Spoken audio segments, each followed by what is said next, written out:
Welcome back, everybody, to the Seattle Sonics MyNBA franchise here on NBA 2K22.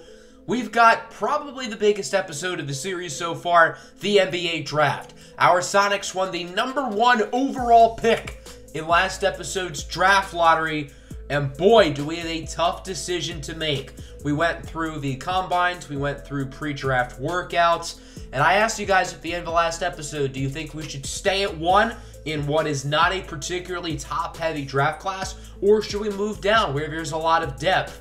I have been stumped with this decision. I've spent a lot of time thinking about it, and you guys are going to find out what I do in a few minutes. If we do stay at 1, the blue-chip players we would consider are the G League Ignites shooting guard Jayon Askevan, Buzz Wigington Jr. from the University of Michigan, and Diami Christensen out of Washington. I think those are the 3 best prospects in this draft. I think they are currently the consensus top 3. However, there is so much depth down the board when you look at guys like Teodor Chugwa, Boama Chukwumereji, Quan Hobbs. I mean, this is a really deep draft class, and we do have the opportunity to maybe move down a few spots, get a player who's not as good, but still really good, and add future assets along the way. Or do we want to guarantee, or I guess get a better chance of getting a franchise-level player? That's the tough decision that we have on our hands today, and this decision will impact the next 10 to 15 years of Seattle Sonics basketball, so boy, is it an important one. If we are to stay at 1, 2 of the 3 mock drafts have us selecting Buzz Wigington, and the other one has us selecting Jayon Askevan. But let's talk trade, and not Seattle Sonics trading quite yet. I want to look around the league and find some possible big pre-draft trades we could make. So the first one, it's a doozy. Damian Lillard needs a fresh start. He has not been able to win in the 10-plus years he's been in Portland, and he needs to join a possible contender. The Blazers are going to blow it up with trading him and CJ McCollum. So Dame is headed to the Pelicans. I know it's an odd spot, but they do have a superstar already in Zion Williamson and a really good player in Brandon Ingram who could entice the Blazers. Ingram is already an all-star caliber wing, so him along with Devontae Graham, Trey Murphy, the 11th overall pick, and 2 other first-round picks should get the job done. CJ McCollum is headed to Brooklyn for Joe Harris and Cam Thomas. McCollum is better than Joe Harris, and I don't think they view Cam Thomas as some overly special asset, considering they didn't really use him a ton this year. So Brooklyn adds another piece in CJ McCollum. The Blazers add a second superstar in Damian Lillard, and the Blazers get to start fresh with a new franchise player in Brandon Ingram. The Pacers are also starting a rebuild, and trading Domantas Sabonis does make a lot of sense. The Spurs aren't really a win-now team, but they do have a young asset in Josh Primo, who didn't really play a whole lot last year, who I think could tempt the Indiana Pacers. I think Popovich would really enjoy having a guy like Domantas Sabonis on his team. So Josh Primo, Doug McDermott, and a protected future first-round pick will get the job done, and Domantas Sabonis is now a Spur. So let's get this started. The 2022 NBA Draft is on the clock, and it's the Seattle Sonics who had the first overall pick. So now it's decision time. Do we keep the pick and draft a player, or do we move down? We have 13 trade offers for our pick, and I did not really like any of them. Most of these are for proven players, which would be fine if we were in a win-now situation, but we're not. So I really had to think about it. Do I want to move down to like pick 4 or 5? Pick 5 of OKC would make a lot of sense because they do have plenty of other future first-round picks. Or do I stay at 1 and draft the player that I really want? After heavy consideration, the Seattle Sonics will not be moving down. They will be staying at #1. So that means this pick is going to be one of the 3 blue chippers, Askevan, Wigington, or Christensen. With the first pick in the 2022 NBA Draft, the Seattle Sonics select Buzz Wigington Jr. out of the University of Michigan. So when it's all said and done, Wigington is the #1 overall pick, and he will be the face of the Seattle Sonics franchise going forward. Buzz will come in as an 80 overall, so even better than we initially projected him. Why is Buzz Wigington the #1 pick, and why do the Sonics believe in him to be a franchise player? Let's take a look at some of the film with Michigan. For most of the season, he was the consensus #1 overall pick, but after a disappointing showing in March Madness, he slipped for some people. However, he did not slip for the Sonics. This is a unicorn type of talent. He's a guy who can score from all 3 levels of the floor, inside, from mid-range, and from 3. He has the athleticism to drive to the basket. He's a pretty good playmaker, and the best trait about him is his defense. An unbelievably good shot blocker. This is someone who you do not want to have to deal with inside the paint. Somebody who I think will be an all-NBA defender in a short period of time, and he killed it in his pre-draft workout for the Sonics as we take a look at him really not missing many shots. I think Wigginton is the right fit to lead our franchise forward, and if I didn't believe he had all-NBA to MVP type upside, I would not have picked him #1 overall. I would have traded down. The reason why I picked him over the other 2 prospects, Azkaban and Christensen, well, there are a couple reasons. For one thing, both Jayon Azkaban and Diami Christensen have medical concerns. There are no medical issues at this time with Buzz Wigginton, so that definitely helps his case. I think he has more upside than both of them as well. I think his skill set really translates to the modern NBA, with Diami Christensen being an older prospect, and with Jayon Azkaban not being a great perimeter defender. I think Buzz is the best player in the class. With the second pick, the Orlando Magic select Diami Christensen out of the University of Washington. It's not going to take long for these other blue chip players to start to go off the board, and the Magic will take Christensen to hopefully be their face of a franchise. Diami Christensen comes in as a 78 overall, a 6'8" floor general. I think him and Jalen Suggs are really going to complement each other pretty well. And I think having Christensen start at the 3, but really run your offense, is going to be really nice for them. With the third pick, the Indiana Pacers select Apollo Steele out of Creighton. A little bit of a surprising pick. I would have expected it to be Jayon Azkaban, but the Pacers think otherwise.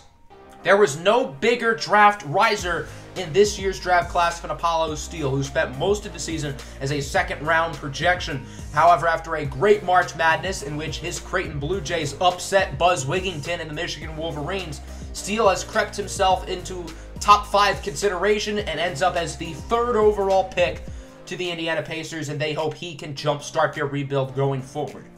With the 4th pick, the San Antonio Spurs select Jayon Azkaban out of the G League. The Spurs have to be tickled pink that Azkaban fell to them, and they will capitalize. He's probably the best scorer on this team right away, and with having a playmaker like Domantas Sabonis now on the roster, that really opens up a lot of things for the San Antonio offense, so I'm very excited about how Azkaban translates to the modern game with the Spurs. With the 5th pick, the Oklahoma City Thunder select Bouma Chukwu from Senegal and the University of Villanova. I know there were a lot of people who really wanted the Sonics to get Bouma. It was really either him or Buzz, according to the comments. And Bouma is actually going to come in as a 79 overall. Maybe we should have considered him as a true blue chip prospect, a 7'6" big man who has the lateral quickness of a guard. One of those unique prospects to come out in recent years. Great pick by Oklahoma City. With the 6th pick, the Toronto Raptors select Teodor Chugwa II out of France. I did not expect Chugwa to go this high, but I think he is worthy of a top 6 pick, and Toronto is going to try to get their center of the future as he comes in as a 78 overall. So him being a late lottery projected player, that was clearly all smoke. I see Evan Mobley light with Chugwa, which is a major compliment because I'm a big Evan Mobley guy. With the 7th pick in the 2022 NBA Draft, the Houston Rockets select Chidubem Ihereirika out of Nigeria. Our 3rd straight foreign-born player is off the board, and out of the past 4 picks, 3 of them did not play college basketball, with the exception being the Senegalese-born Bouma Chukwu. So Ihereirika is going to come in as a 75 overall. He's quite small, only 6 foot 170, but he's a great offensive player, great athleticism, really solid passer, great scorer. I think Houston really likes the idea of having a backcourt going forward of him and Jalen Green, which could be really fun. With the 8th pick, the Detroit Pistons select Quan Hobbs out of Gonzaga. I know we're still in the top 10, and it's a little bit too early to be calling certain picks steals, but I think Quan Hobbs here is a steal. Super well-rounded player. Does not have many weaknesses to his game. Great athleticism, great defense. He's a good playmaker for a wing, and he scores the ball very well. Super well-rounded player. Phenomenal selection by the Pistons, and they look like a sneaky play-in team next season. So with the 9th pick, the Minnesota Timberwolves are going to try to trade this pick away. Minnesota realizes that this upcoming season is really their last chance to sway Karl-Anthony Towns and D'Angelo Russell to want to stick around. So the Timberwolves are going to try to get more competitive as a result, and they will make this trade in doing so. So the Timberwolves will move from pick 9 to pick 17 and also receive Harrison Barnes from the Kings. I know that does not look like the greatest value for Minnesota, but Harrison Barnes is a starting level player, and they still get a first-round pick in this year's draft. As for Sacramento, they clear up some money, and they get to move up. With the 9th pick, the Sacramento Kings select Isaki McDaniels out of Hawaii. So he's 6'10", 260, but he can play as a big and as a wing. Really versatile defender, pretty good scorer. I think they see him and Kristaps Porzingis as the front court of the future, with Marvin Bagley as a free agent in the offseason. With the 10th pick in the 2022 NBA Draft, the possibly soon Bradley Beal-less Washington Wizards select Ziggy Dujuiste out of Kentucky. Dujuiste's story is an interesting one. He started the season as the #1 high school recruit in the country. Was disappointing to start the year at Kentucky, but he really picked it up down the stretch and put himself back in the top 10 consideration. I think he's a very high-floored player and should contribute very early on. So the Portland Trail Blazers, who of course are starting their rebuild after trading away Dame and McCollum, are now on the clock. So the Blazers actually tried to trade this pick originally, which I found pretty odd because they're just starting their rebuild. The trade itself is even more odd. They want to get Clint Capella. Like, what's so enticing about Clint Capella when you can use this lottery pick on a new player? With the 11th pick, the Portland Trail Blazers select Boucher out of Illinois. He is a center, and he is a very similar player to Clint Capella, so clearly they wanted that low-post lob threat, but Boucher would make way more sense than Clint Capella because he's 21, whereas Capella is in his prime, pretty much. I think this is a good pick for Portland. Clearly they got the type of player they wanted, but the Atlanta Hawks would stay on the phones. They really want to get rid of Clint Capella. The Memphis Grizzlies also have interest, and I think this makes a lot more sense. The Grizzlies are a team who's going to want to start competing soon. They have a possible superstar-level player in Ja Morant, and I think they want to add proven players around him. So getting a guy like Clint Capella, who can be a lob threat, which is worth noting because Ja Morant knows how to throw lobs, I think could make a lot of sense. Jaren Jackson's a free agent in the offseason, but a front-court duo of Jackson and Capella could be a lot of sense. With the 12th pick, the Atlanta Hawks select Freeman Alexander out of the University of Minnesota. The Hawks are about to pick very soon. I think they're like 3 or 4 picks away, but clearly they felt the need to move up for Alexander because they didn't think he would fall. Alexander's a talented player, pretty versatile defender, good athleticism, good scorer. I see why they wanted to move up for him, added on to the fact that he's only 18 years old. With the 13th pick, the New York Knicks are on the clock, and they select Graham Boucher out of North Carolina. One of my favorite stories in this draft class. Boucher, when we talked about him, was a late second to undrafted projected player, and that was towards the end of the season. He has risen very quickly into not only first-round conversation, but now lottery conversation as the Knicks pick him 13th overall. He is a rim-running, old-school big man, but I think him and Julius Randle could be a nice pairing together, not to mention they have Robert Williams as well. With the 14th pick, the Dallas Mavericks will be selecting a surprise pick in Darius Winston out of Murray State. This is a player who the Sonics were eyeing up with one of their later picks at 30th overall and 33rd overall. So I think Seattle's probably a little bit disappointed, but clearly with Winston going into the lottery, he was not going to fall to 30. I think him and Luka Doncic could be a pretty good fit together, and I'm curious to see what Dallas does in the offseason, maybe try to bring in another star-level player. Picks 15 and 16 are still the lottery, keep in mind, because of the 2 expansion teams. With the 15th pick, the Cleveland Cavaliers select Tony Clapp out of University of Washington. This is another player that the Sonics were really considering And this fit makes so much sense. So with Ben Simmons leading the offense, the Cavs know they need shooters around him. Tony Clapp might be the best shooter in this draft class, not to mention he's a great playmaker as well. He's a really bad defender. However, I think that can be sort of hidden on the Cavs because of the great defenders they already have, and guys like Ben Simmons and even Isaac Okoro on the wing.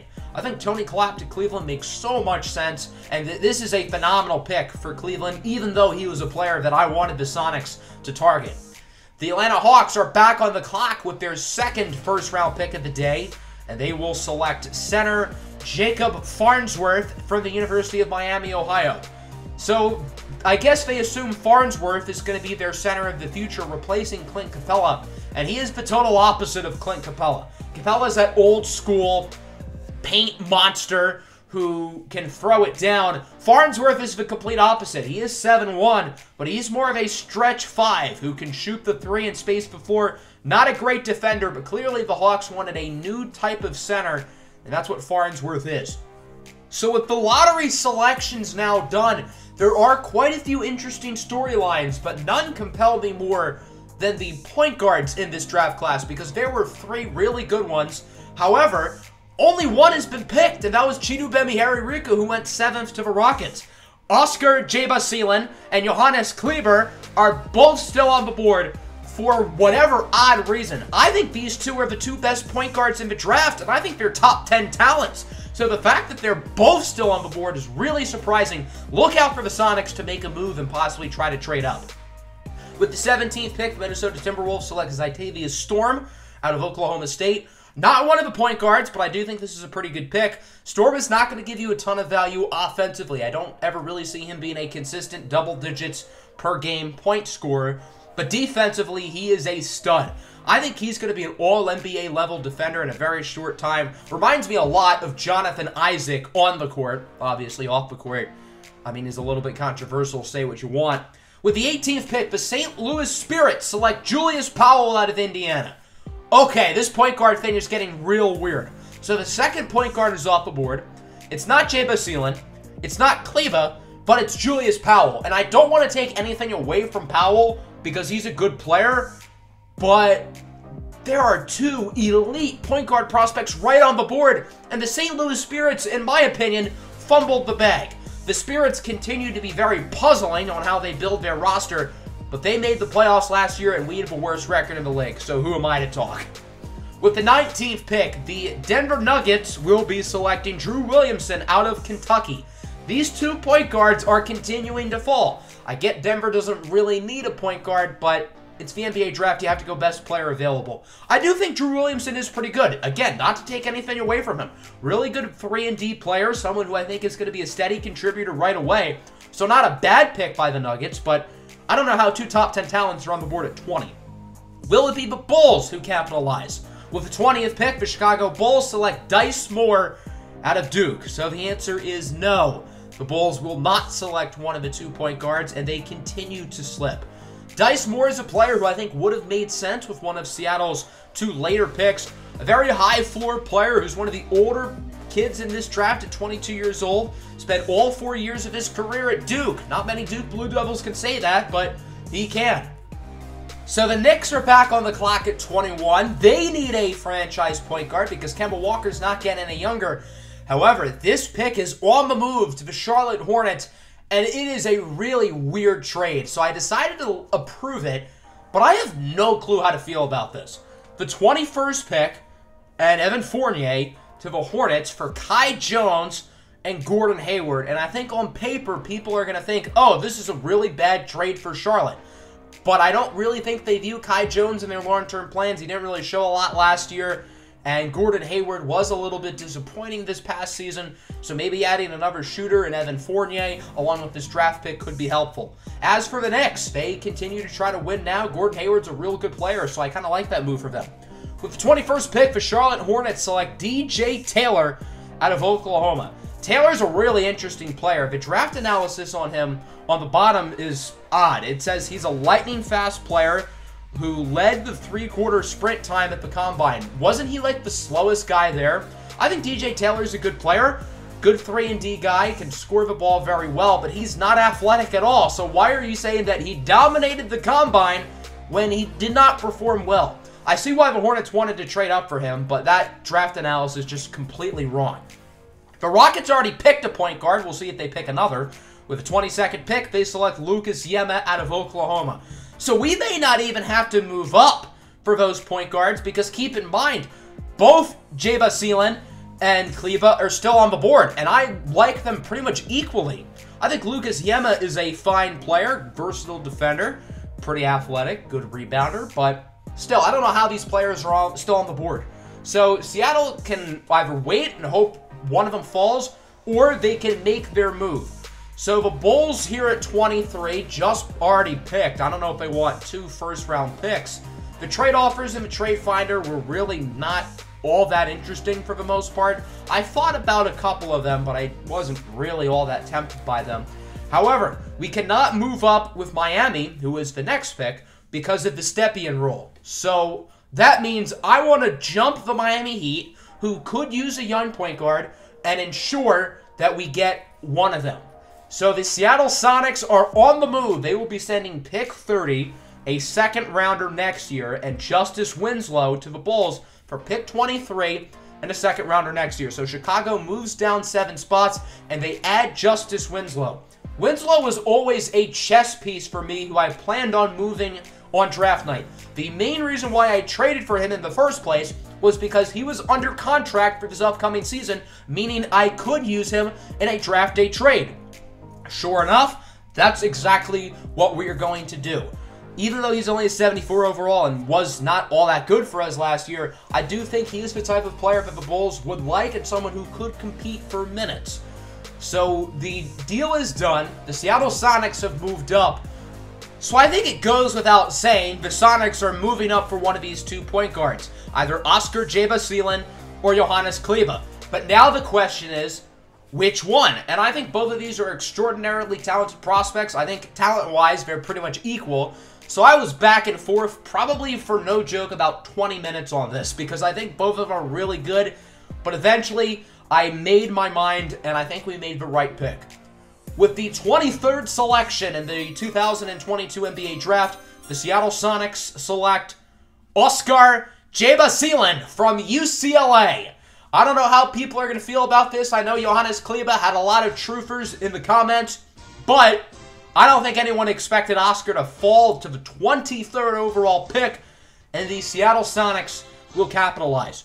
Jeba-Seelan is a really unique type of player, and I think he's a player the Sonics could have considered in the top 10 had the board played out a certain way. Instead, he averaged 6.9 nice steals per game last year at UCLA. Don't mind those stats. They were all really off. Like, I think it said Jayon Azkaban averaged like 91 points per game. So, yeah, all those stats are inflated.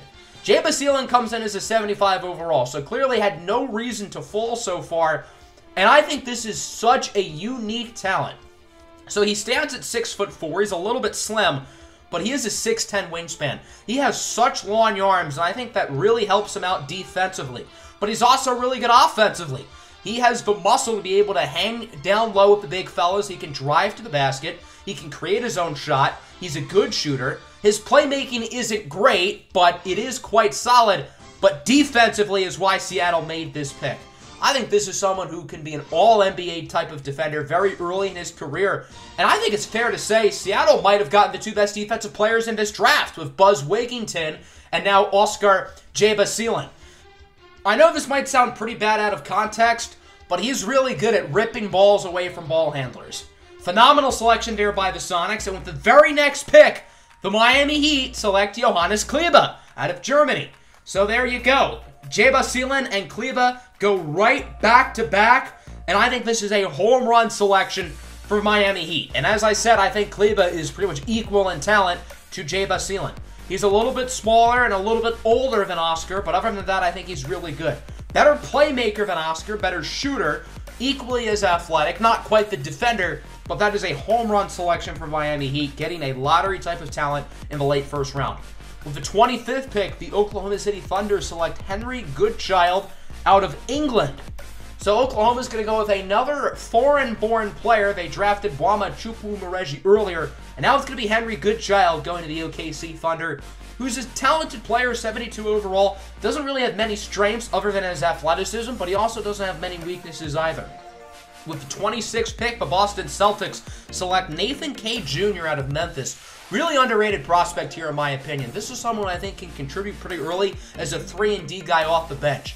The Sonics have a target they are eyeing up with their 33rd overall pick, and although it was not Nathan K., he was one of their backup options. So as long as too many backup choices don't go off the board, then Seattle's going to be confident they have multiple guys they like with their 3rd and final pick of the day.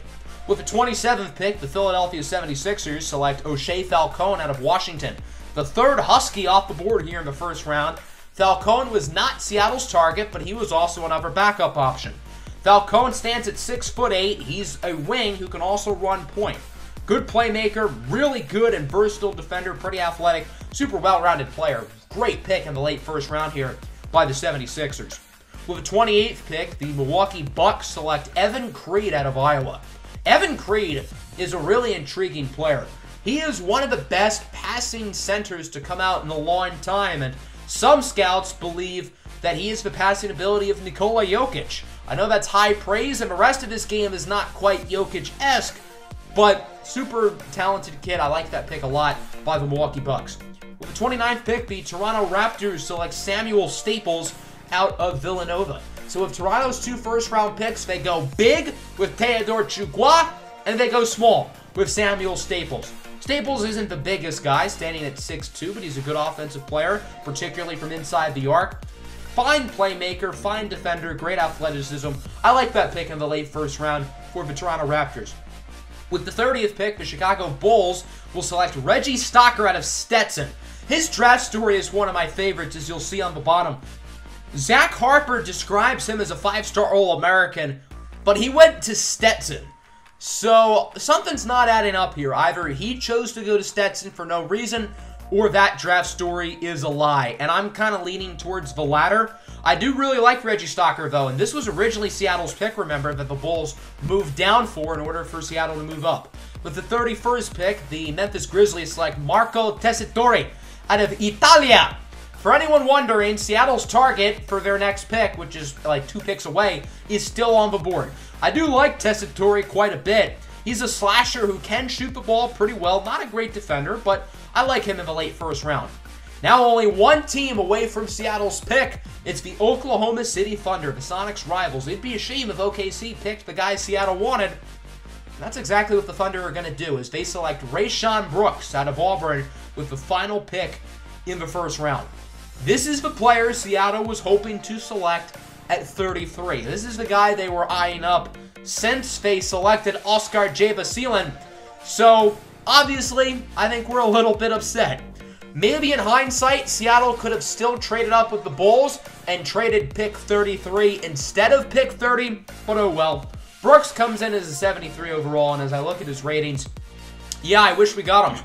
So that's going to conclude the 1st round, a very eventful one. The Seattle Sonics select Buzz Wigginton Jr., #1 overall, and they move up from 30 to 23 in order to select the 3-falling Oscar Jabasilan. Seattle owns 1 pick in the 2nd round, pick 1, and with their target off the board, along with a lot of the backup options, Seattle is in a little bit of a sticky situation, and that poses the question, do the Sonics want to trade this pick away, or do they want to keep it and select a player? After thinking about it and going through the trade offers, there wasn't really anything I liked, to be honest. So the Seattle Sonics are going to stay on the board and make a selection at 33. But the question is who? There's still some talented players on the board, and as I said, Rayshawn Brooks would have definitely been the selection. But there are still some guys I do like available. With the 33rd pick in the 2022 NBA Draft, the Seattle Sonics select Jim Arnold out of Canada, an international player going to the Sonics. Jim Arnold is a really talented player, and although I think Rayshawn Brooks would have been the better pick here, Jim Arnold is a really good consolation prize. He is a 6'5" combo guard who is pretty much Oscar Jabasilan, but without the ridiculously lengthy arms. Arnold is going to come in as a 72 overall, which I think is fine. He's a good offensive player, can score from all 3 levels, good playmaker. His post defense is better than his perimeter defense, which is a little bit odd, but he's a fine defender and overall a well-rounded player. Let's take a look at him in the FIBA Under-19 World Cup against Germany, who of course does have the point guard Johannes Kleba, who went to Miami Heat a little bit earlier. And I think Arnold really matched up well with him in this game. Jim Arnold's a well-rounded player who I think will have the ability to contribute fairly early on. I don't see a high ceiling with him like I do with Buzz and Oscar, but I think Jim Arnold can be a rotation player for a decade in the NBA, and I think that's what Seattle hopes he can be. A point guard who can run the 1 and the 2 off the bench, who can guard point guards and shooting guards, and is someone who can produce a solid 20 minutes per game going forward. And if that's what Seattle's hoping for with this pick, then I think they're going to be happy with what he turns into. The rest of his second round didn't really impact us because we did not own any other second rounders and we did not move up for any more. So we're just going to skip through the rest of round 2. The second round isn't really as important as the first round, so I'm not going to go in depth over all of these picks. There were quite a few good selections in the second round that I will talk about in a little bit, but overall we don't need to spend as much time with it as we did with round 1.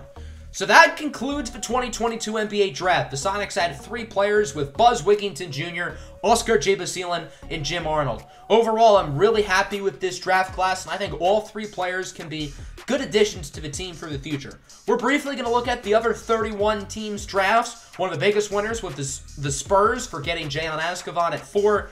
The Thunder had a really good draft. Rayshawn Brooks was a steal, and Bwama Chukwumereji is obviously a really fun player. Minnesota had a very interesting draft. Keep in mind they moved down from 9 to 17 in order to add Harrison Barnes. The Sixers did really well. Both of their second rounders are really good in Kyrie Parker and Derek Tordation. I hope I said his name right. Tony Clapp, as I talked about earlier, is a ridiculously good fit with the Cleveland Cavaliers. The Atlanta Hawks had a busy day moving up into the lottery, trading away Clint Capella. The Hornets made an interesting trade, getting rid of Gordon Hayward and adding DJ Taylor out of Oklahoma. The Knicks had a solid draft with adding Graham Boucher, but I would have preferred to see them add a better point guard. The Magic selected Diami Christensen, number 2. I thought that was a good pick. Indiana getting Apollo Steele at 3 kind of surprised me, but I do get it. I think he is a really good prospect. Quan Hobbs to the Pistons was a really good pick. Teodor Chugwa to Toronto as well. And then back to Seattle. Before we end the episode, I want to do one more thing. I want to take a look at Buzz Wigginton in his Seattle Sonics jersey. He's going to wear number 19 for us. Man, does he look clean in the Sonics threads. Let me know what you think of our draft in the comments below. Would you have stayed at 1? Would you have moved down? Would you have picked somebody other than Buzz? Make sure to hit the like button. Make sure to subscribe to the channel if you are new. Peace out.